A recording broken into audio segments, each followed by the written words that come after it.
And joining us first is Michael Kotutwa Johnson. And maybe I'll stop sharing here, Michael, and we can get you set up while I introduce you.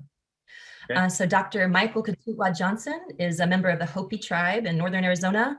He serves as the Native American Agriculture Fund's Research Associate. Dr. Johnson received his PhD from the University of Arizona's School of Natural Resources and the Environment. Dr. Johnson is a traditional Hopi farmer and practitioner and has given extensive lectures on the topic of Hopi dryland farming, a practice of his people for over 2 millennia through his academic and professional career. So with that, I'd like to hand it off to you, Michael. Thank you so much for being with us. Well, thank you, everybody. I appreciate being invited here. Amy, it means a lot to me. You know, besides being a research associate, like she said, I am a traditional dry farmer. I've been doing that since I was a kid. You know, I remember when I was a little boy, I told my grandfather that I was bored one summer, and he came up and threw water on my face early the next morning around 5:30. And so I never said I'm bored again. And I took that seriously. So I got up and we went out to the fields and we started hoeing weeds like we usually do. And so that's kind of my background. You know, I've also worked for the Natural Resource Conservation Service as a district conservationist before I went back to get my PhD. And so a lot of my research was framed around there. And so basically a little bit about my research before I get going is that, you know, I look at conservation and I study conservation, and I also study the traditional aspects of conservation, the traditional land management techniques that Native people have used in this country since time immemorial. And so I'm just trying to put that out there. And so I'm just trying to bring some back the recognition to Indigenous people that we've always had, you know, new terms like regenerative agriculture, permaculture, you know, all those things Indian people have done in this country for thousands of years. And so, you know, it's just that people put a new term on everything. But, you know, it is interesting to listen to that conversation. So as I start off on this, you know, Hopi dry farming, 2,000 years of resiliency, and I'll show you a little bit about why that's so. So first of all, like Amy said, I work for the Native American Agriculture Fund. I'm a research associate. And part of the main thing that I like to stress is that we're here to support and promote Native American farmers and ranchers' continued engagement in agriculture. And that's very important. You know, as you've seen from this last COVID epidemic and the one that's still ongoing, of course, you know, this is the first time that I've actually seen big lines in our own reservation. You know, just like you would have on the outside, we have, you know, 3 or 4 hour waits just to get food. And so before that, back in the 1930s, the 20s, during that thing that happened with soil, I forgot what it's called. I can't remember. Anyways, it's when all the soil was eroded, and they came up with the Soil Conservation Service. Back in those days, and even during the Depression, you know, my grandfather would tell me that even in those days when everybody was not having a good time and having a lot of food, the Hopis always had food. We were always able to feed ourselves, and that was only 30 years ago. I'm talking about the Great Depression, I guess. And so some of our areas right now are business assistance, technical support, agricultural education, and advocacy services. But if you want to learn more about our organization, there's this is our homepage, the links down there. And I think the thing that I would pay most attention to is this little button right there. That is our vision document for at least the next 10 years. And so in there contains a lot of stuff that we're hoping that that we can get passed through Congress, that we can get other nonprofits to engage in, so that we can have things like, you know, what they would call food distribution centers, regional food distribution centers, so we don't have to go through this stuff again. I think if one lesson that we had learned from COVID is that we are too dependent upon a system that has basically, you know, a lot of people have failed a lot of people. So with that said, you know, I want to talk about where we're from. You know, let me tell you how dry it is. You know, just looking at some of the slides that Amy was throwing up, it was green there, and I'm not used to seeing green. It kind of makes me feel claustrophobic in some cases. And so, you know, so we live in this semi-arid climate, you know, on the northeastern part of Arizona, up on the Colorado Plateau, at only about 45 to 5,500 foot of elevation. The SNES statistic I want to share with you, it's 6 to 10 inches of annual rainfall a year. That's all we get. You know, we don't have a river running through here or nothing like that. And so when I was at Cornell University getting my undergrad degree, I had an agronomist, crop scientist, and says, Michael, you know, you need 33 inches of annual rainfall a year to raise corn. And I kind of smiled at him and said, you know what kind of corn do you have here? I said, our corn can come up from anywhere of a depth from anywhere from 6 to 2 feet deep sometimes. It depends upon the moisture that we have in the soil. And I said, and they said, yeah, are you kidding me? And I said, no, I'm not. And so I set up some plots and stuff like that. And I showed them how deep we can plant our corn. And I can show them how much less water we need to actually raise it. And that's through just adaptation over thousands of years. And so it's just an amazing process. But anyways, when I left there, they asked if I would leave some of my corn and stuff like that. And I kind of smiled. I said, no, I'm taking that with me. You guys know how to raise it and take care of it. And you don't look at it like I do. And so, I packed my stuff and went home and, got a great degree. And now I'm here where I'm at. And so anyways, we have a lot of desert shrubs and grasses, sandy and clay loam soils.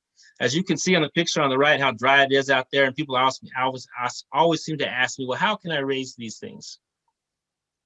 So Resilience of Hopi agriculture is time tested and still practiced. For over 2,000 years, we have tested and adapted our agricultural techniques.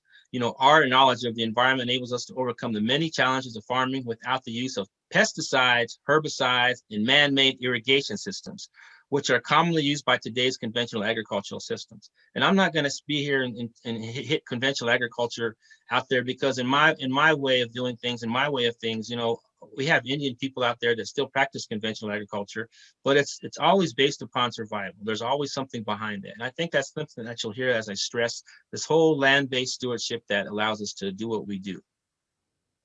So all these pictures usually are from my field. So that's my field out there on the Hopi reservation. When I talk about continuity over time, if you look at the pictures on the left, those are your right, probably. Those were taken in 1915. The bottom one was taken in 1901. The pictures on the right were of my field in 2015. And you can see just that the management system has not changed over all those years. When I worked for NRCS, they asked me to put cover crops and do all this stuff. And I kind of said, well, that's not how it's done. We have 2,000 years of replication. Your standard practices only have less than 200. And so we need to get that on the straight and narrow, like who's going to teach who how to farm out here in this semi-arid region. You have to really look at where you're from. It's all about where you are. A lot of indigenous people would have what they call land-based religions or land-based societies. So it all incorporates the land in their value systems. So why and where did my agricultural knowledge come from? So people ask me that. Well, how did you get so smart, or how are you able to do this? And so I show them this. First of all, it comes from my grandfather on the left, the farthest left, my great-grandfather in the middle, and my grandfather, of course, and then me on the right-hand side. Now this picture is, in that different background type of picture, but everybody asked me, because my father is about as old as I am. So I photoshopped myself in there because I kind of wanted to show everybody there's 4 generations of people out here farming. Thank goodness for technology. On the left-hand side, that picture of a petroglyph was put out Hopi about probably around 1100 AD. There's different time frames. People have different opinions on it. But this picture is our way of how we look at things. And I kind of want to talk about it just in brief, because this is like our pathway to sustainability. This is what we have to do in order to sustain ourselves, to live upon the next generation or the new cycle that we still believe is coming as far as the earth and stuff like that. But what you see up there is you'll see 2 lines up there that go parallel, and you'll see a bunch of guys up on the top up there, or women, it could be anybody. And those guys are going up to up the staircase, and you can see how it eventually just stops and drops off. At the bottom, you'll see an old man hunched over with his planting stick going through his little field of corn, and you can see that his line goes completely off the rock. And that's telling us that if we practice our traditions, even in today's times, because it was written for today's times, that we will be here until the next generation. We will be able to continue to live in this area that we're living in almost for the next time immemorial. Now, the thing that I like about this picture is that line that connects the top people and the guy at the bottom. There's a line that goes straight down there just before they get to the stairway. And that shows us that those people up there, they can come back down to this more traditional system. And I think I want to emphasize what Hopi does when we have our ceremonies, when we have all our prayers, we do not just pray for ourselves, we pray for everybody. And I think that's an important factor that we have to understand, that we just don't pray for ourselves, that we pray for everybody. So, to simplify things, Hopi farming, it's our way of life. We've been farming for the get-go. Before we were farmers, before we had ceremonies, we were farmers. We've always used the land in this way, and we use it rightly. So we didn't we don't have fields that are like 4,000, 2,000 acres, because our agricultural system is subsistence based, and it's also culturally based and faith based. It's not economically based. The economic factors can come in if we have a big supply, but right now it's hard to even have a big supply because not very few of us farm anymore. But we still farm nevertheless. And so this is just our way of life. You know, it's so integrated that in our way of life that, you know, that's our ceremonial calendar. Those are the months in Hopi. That's our ceremonial calendar. And so it corresponds to our agricultural calendar. So we'll plant and harvest and do different things at different times of the year.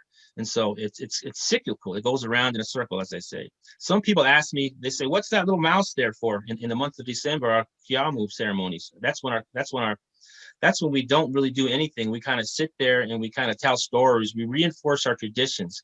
And so that little mouse is kind of like that. It's us telling a story. And so that's also the time of month that we don't disturb the soil. We don't go out and do all kinds of things. And so it's kind of a very dark month here at Hopi. And so it's just us showing respect for a mother who has been labored so much with us planting on her that she's just kind of tired. And it's good for us to tell stories. And I think that's also important. So Hopi is one of the few places I know where corn is raised to fit the environment and the environment is not manipulated to fit the corn. And you have to really understand that. You would have to come here, but more or less, it means that, you know, we take what the environment gives us. We use what the environment gives us. We don't go around putting pesticides, herbicides, or even irrigation for the matter, because that's not what the environment has in it, you know? And so we're able to grow a lot of things in this environment, but you have to know how to do this, and you have to know how to use a variety of techniques to do this. And these are all trial and error techniques. They started off like that, but over 2,000 years of time, our techniques and our seeds have been able to produce this type of crops in a region that only receives 6 to 10 inches of annual rainfall a year. So what makes growing crops in the semi-arid region possible without that substantial annual precipitation or irrigation? You know, look at that. Look at the abundance of those crops. Look how lush they look. Now, I must stress the fact that we do not get a crop every year. Some years we just don't have a crop because we don't have enough moisture in the soil to proceed. And that's okay, because our tradition tells us when we do see a lot of moisture to always try to plant enough to last us 2 to 3 years, or 2 to 5 years actually. And if you look at the El Nino and El Nina cycles, they go in that same fashion. And so our stuff is kind of built in climatically too. And so what are the 2 key factors in Hopi agriculture? What makes the things go? What's the difference between, you know, a good crop and a marginal crop and no crop? And that's the amount of snowfall we have every year. I've kind of been keeping a track on this, and anytime we have about 6 to 8 inches of annual snowfall a year, it's kind of a marginal year. It's pretty good. Anything above that, we're gonna have a really good crop. And also the amount of rainfall. Now, the amount of rainfall is less important because that comes during a time during what they call this monsoon events. So that water just goes in there and it helps those crops at that time, which are starting to mature. It helps them fill up all the kernels, all the pods in the beans, fill out the squash. And so it adds that last little kick in it. But for the most part, our amount of snowfall is important because it soaks into the ground over time. It doesn't just run off. Because these monsoon events, as you know, they just run off. And sometimes if you can't capture that adequately, you know, you lose a lot of that moisture. So also, you know, how we can tell a drought and how we can tell whether or not we're going to have a good crop is we look at the vegetation that's out there in the spring. All these plants right now have different root systems at different depths, and we're able to gauge that. And by gauging that, we're able to determine our spacing and how deep we plant. But if we don't have any of these things out there, we know we're going to have a big problem because it's going to be a drought. But that's okay, because that will tell us farmers that we only need to plant, you know, a quarter of our field, knowing that we may not get anything. Now people say, well, you're just wasting your seeds, but we're really not, because our faith tells us to plant no matter what the environmental conditions are out there. And that's hard for people to understand it to some point, but we do it because it's based upon our faith. And so some of the environmental factors determining plant spacing and planting depth, like I just talked about, you know, we can plant our corn anywhere down from 6 to 18 inches, like I said, which is really deep. You know, our beans go down a little bit less. We have a lot of varieties of a lot of different crops up here. You know, they're all what they call heritage or heirloom varieties, folk varieties, whatever term you used to choose. But, you know, they've been passed down from generation to generation to generation. Now, some people ask me, do you have a seed bank? Does Hopi have a seed bank? No, we do not. And the only reason we do not is because our faith requires to plant every year. And also, I'm a firm believer that if you take these seeds and you store them up for so many years, when you go to the seed bank and you take them back out of there, who's to say how they're going to do, because they don't have any of that adaptation that's tied into them over these climatic fluctuations that we're having. It's a beautiful thing to preserve that genetic material, but it's also another thing to try to raise it in the conditions where they're from. And people have to understand that this is all place-based agriculture. So what grows good here in Arizona might not grow good up in a state like Washington or Oregon, just because of the different latitudes and longitudes. So basically our fields are small too, just 1 to 2 acres, but they're also located near places that can catch moisture from monsoon events. You can see on the left of your right, there's a monsoon event coming in there. It hits that big mesa in the middle, and then it spawns out. That acts like a big tarp, and then it floods the field. It floods the field like this. People ask me sometimes, well, how come eutrophication doesn't occur? It's that thing that cuts off oxygen to the plant. And I tell them, because, we don't have any rain all the way from April till the end of July, so that water just gets sucked into the ground. And so that's something just by learning. That's through observation that we learned how to plant like this. Where it's pond up right there, we've also built little berms to help hold some of that water in and not let it run off. We also plant on these sandy slopes, and this acts like a mulch. And so to raise watermelon, like the pictures down there, it's amazing because it's just like a sand dune in some ways, but we're able to do that just by the very techniques that we use to get those things to come up in fruition. But like I said, all of our techniques are designed to conserve soil moisture. That's what makes them more valuable than anything else, because we're here trying to preserve the moisture that we hardly get in order to obtain a crop.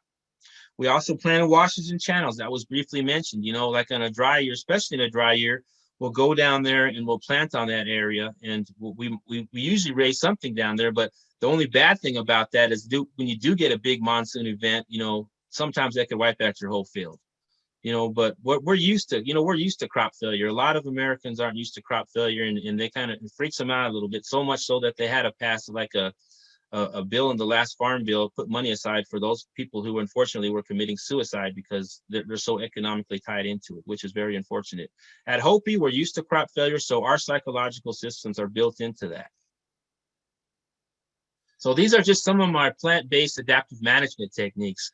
Some people ask me, they say, well, why don't you rotate your crops? How does your soil survive that? And I can show the picture right there with the single corn plant in there that has all that wet stuff coming in. That's after just one monsoon event. That's about 4 or 5 inches of new soil that came in from above. All the new nutrients and stuff comes with that. So we don't have to rotate things. Things like the picture at the bottom left there with the little watermelon that's hidden behind the plant right there. Those are just natural weeds that we gather to cover our watermelon plants to stop predation, from crows and coyotes and stuff like that. It hides them. The one single corn plant down there with the leaves wrapped around the bottom, that's also to conserve soil moisture. That's thinning out our corn. We do that also. We start with 10 to 20 kernels, but we leave 6 to 7. In a dry, we'll leave 3 to 4. And that's because it all depends upon how much soil moisture I have. And then that picture on the right is something that is very rarely done in America. Is after we harvest, we just take the cob and we leave the actual plant on the ground. That builds up organic material. The following year, we'll plant in between those rows, so it acts as a guide marker. And also during the wintertime, when the snow does come, it blows across the field, those stalks will catch that snow and just trap it right there. And in the springtime, because we plant in between those stalks act as windbreaks, because we have some pretty high winds out here during the springtime. So it serves multiple purposes. So these are some of our challenges, and I'll show you some of the pictures. We have everything from pests to disease to cutworms to coyotes, but because these are not monocrop crops or GMO crops, or whatever you choose to call them, a disease will not hit every plant. It may hit 1 or 2, but it won't hit every plant. That big picture right there, I kind of wanted to show you that because our fields are small, we can manage them. And so when we do get a big windstorm coming in, we often go out and cover our bean plants when they're small, cover them with sand. So when the wind does come, it just blows the sand away and it doesn't hurt the plant, so that sand acts as a protection. We'll leave like a little stick marker right there so that we'll also uncover that, and that plant will be just as good as new in a couple of days. So this is one of the things that I can't stress the most important thing about our agricultural system. It's the women's role in our agricultural system. We're a matrilineal society, but the women are the geneticists of our society. They're the ones who painstakingly get the crop when it comes in. They go through all the cobs or beans or whatever. They look for various traits and they separate those out for the next generation. So our corn is pretty much pure. They also are the ones who own the fields. They're also the ones who give the seeds, and they're the ones who distribute it to the community. And that's so important. Men, we're kind of like Shrek in some ways. We'll go out there and we'll take care of the field, and we'll manage it, as we can, and make sure that we bring the harvest home. But it's the women who belong to harvest.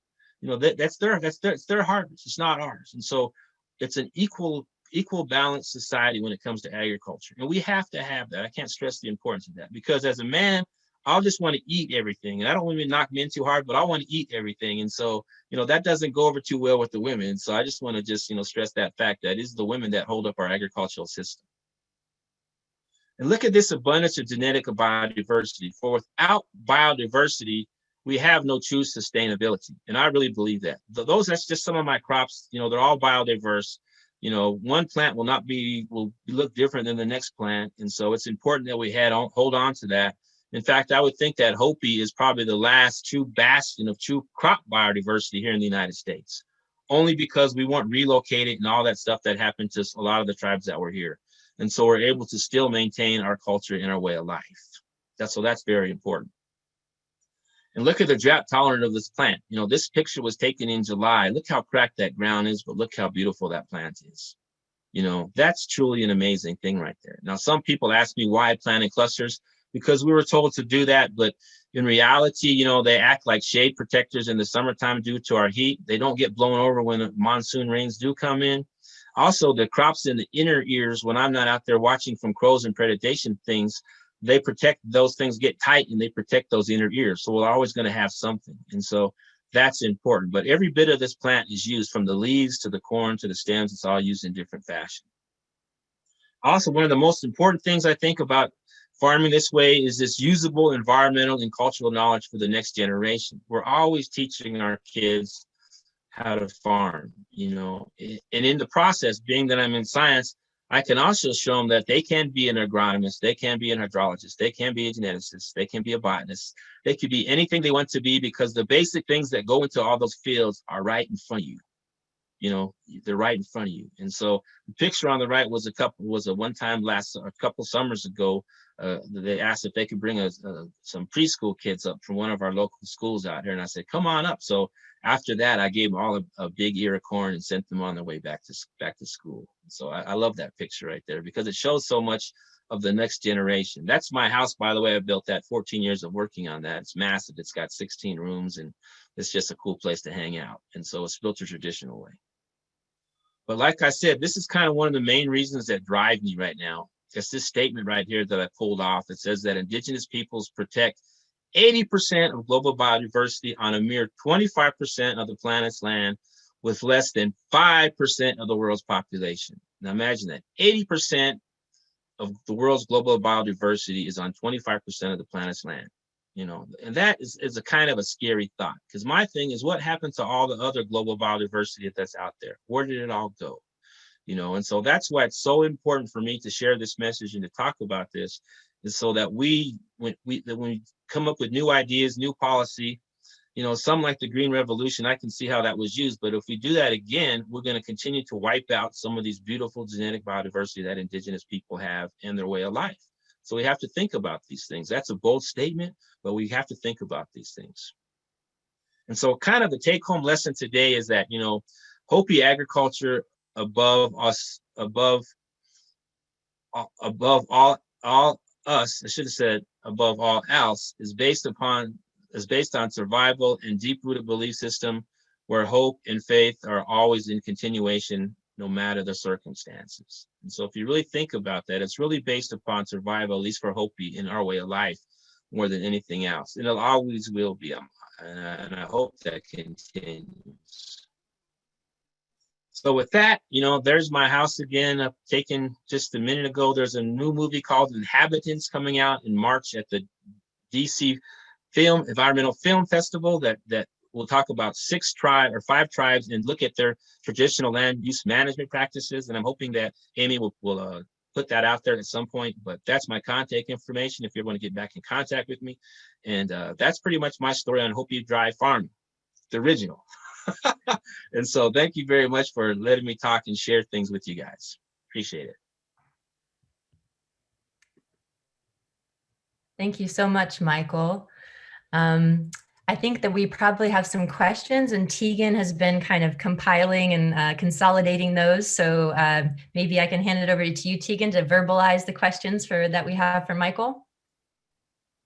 Thank you, Michael. Words cannot express the gratitude I feel for you being here today and sharing this presentation. So the first question that I had come in was, Michael, along with psychological hardiness, do you have growing or planning techniques that help you deal with crop failures since you are used to it?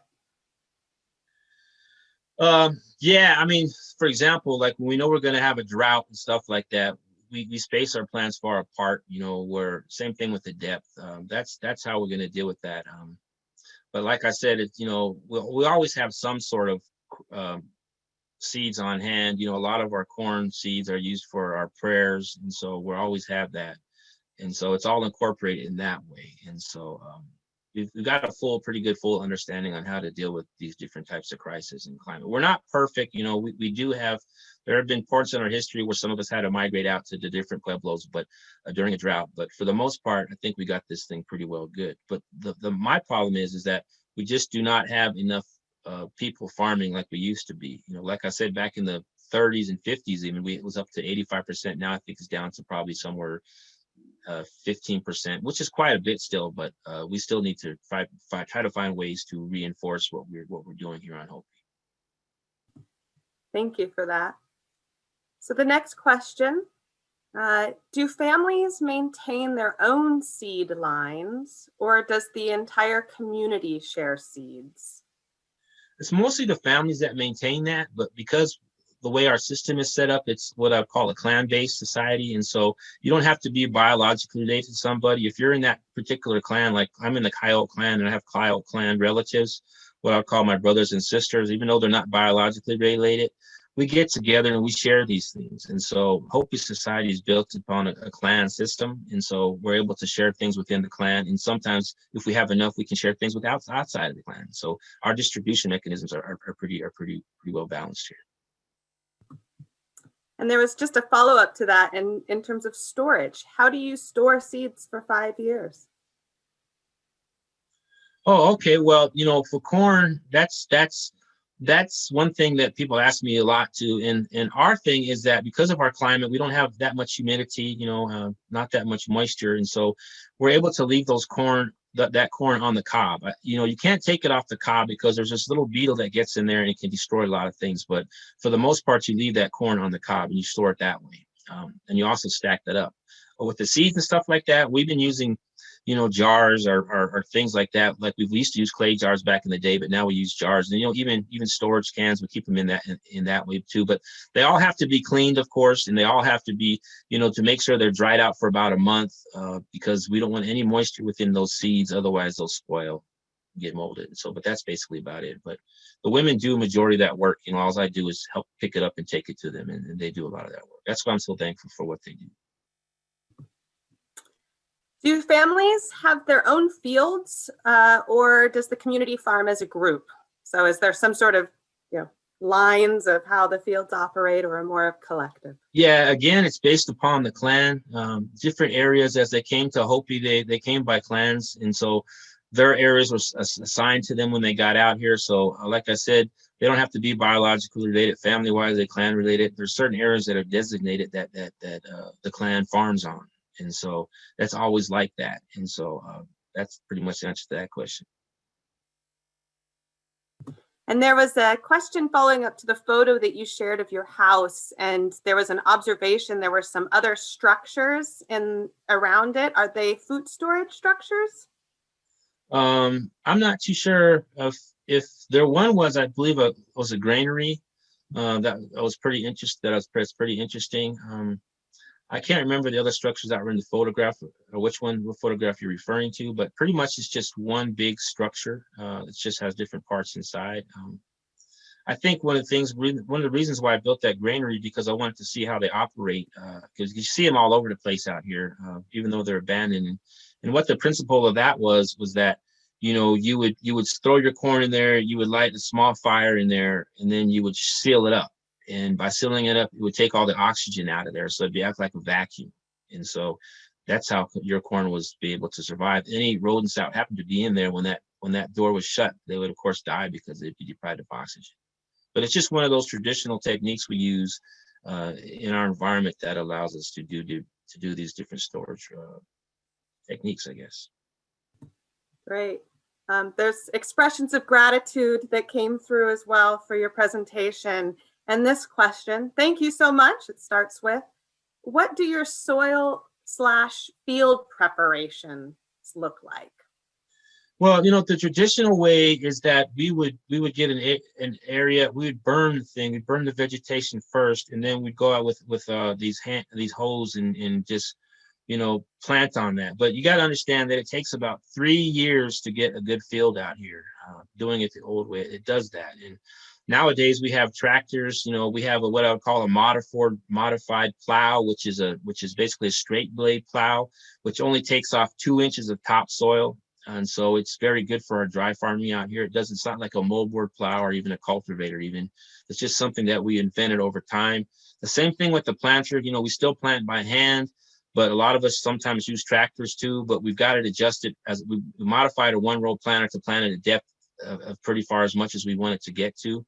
And so, we've adapted these techniques only because, the 14 people that used to come out with me when I was a kid just don't happen enough, because we could plant an acre field in an hour with 14 people as it would take me a couple of days by myself. And so you got to understand that time is important out here as far as when you put your crops in the ground, because you want to make sure that you put it in when there's enough soil moisture available to make those seeds or squash seeds, whatever we plant, germinate.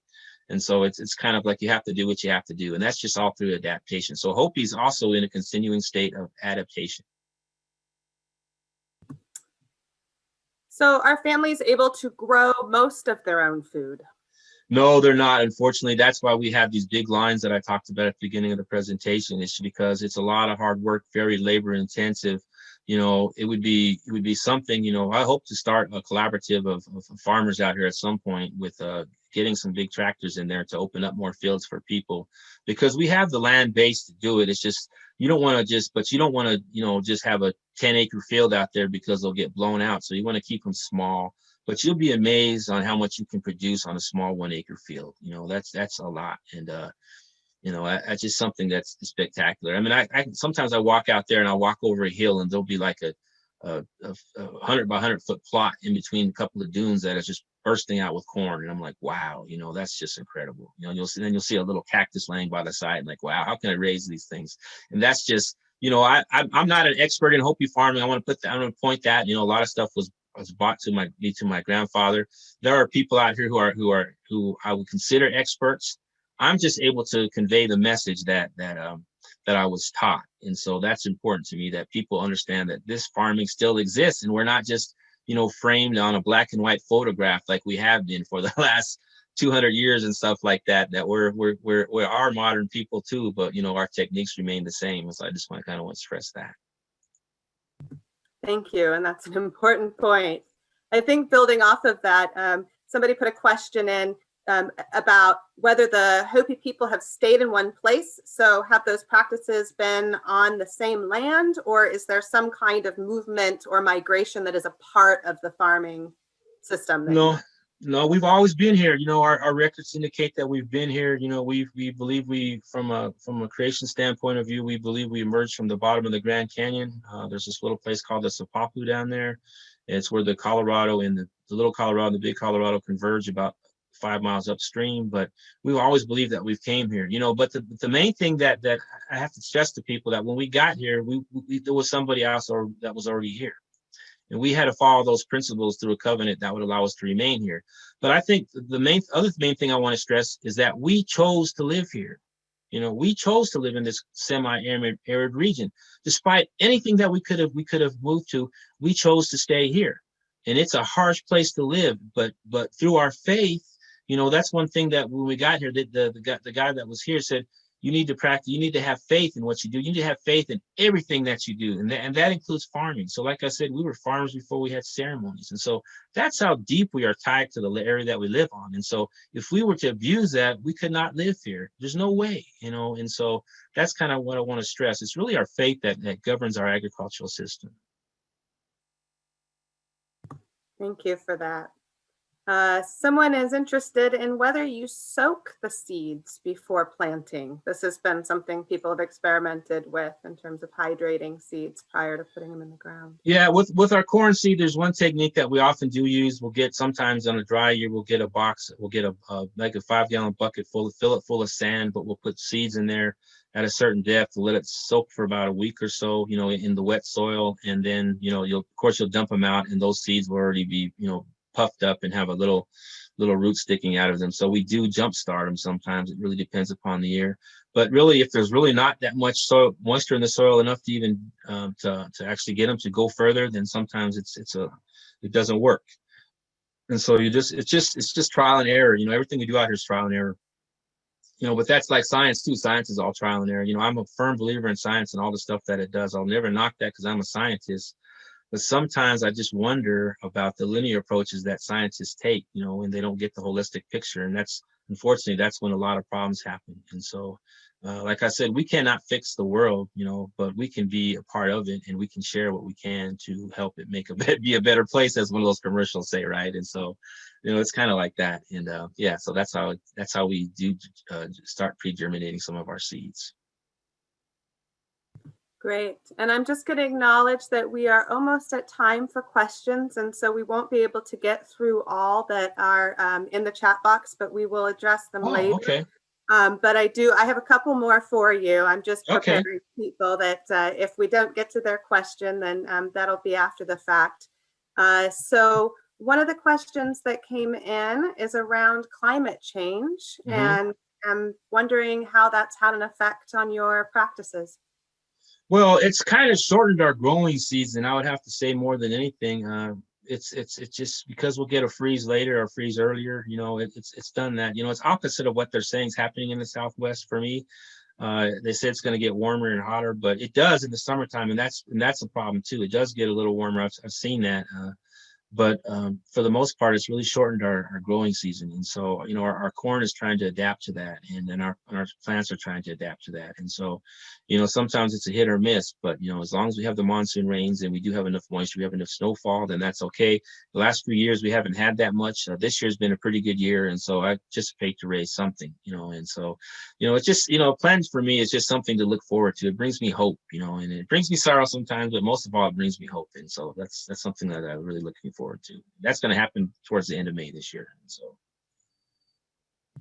yeah, thanks for that. And your presentation has certainly inspired some curiosity. And some of the last question that I'll just wrap up, and somebody inquired as to, after the pandemic and when things are safe to travel again, are people welcome to come visit or somehow access what you're involved with?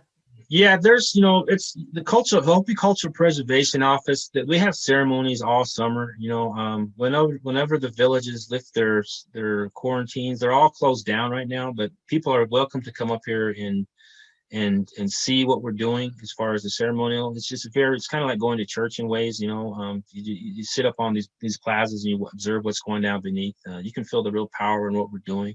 As far as coming out, looking at agricultural fields, I'm pretty much open. You know, people can come out, visit me out here. You know, I've got a beautiful house, you know. They do have a hotel up there, up about 5 miles from here, and there's a few around, you know, in Flagstaff, which is about a 90-mile trip from here. But it's all a one-day doable journey from Flagstaff, and so, or Phoenix even. And so, but you know, I'm always willing to help to show people and talk about what we do out here. I have no problem with that. I do that all the time, and it's a great joy because, you know, it just shows that there's a little different way of doing things, and you know, and as long as I can help, that's what makes me a better person. It keeps me humble also. And so, thank you very much for asking that question.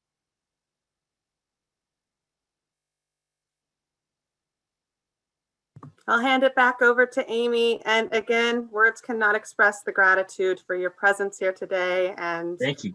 your openness to be here and share with us. Thank you. And I just want to say, you know, I have to jump off here pretty soon to everybody, but, you know, just keep doing what you believe in and just, you know, practice what you do. There's nothing better than going out and planting, you know, even if the crop doesn't do well, you don't get a better feeling from that than planting. You know, that's such an important thing. You got to do it. You know, it's just good for everything. And that's all. I'll leave it at that. But thank you for having me here. And thank you guys. Just take care. Be safe out there. You know, I got my 2 shots and I don't know how safe I am yet, but I'm still practicing those PPE methods. I'm not even planning with my mask on this summer. Who knows? Who knows? But thanks a lot, guys. Thank you so much, Michael. Much appreciated.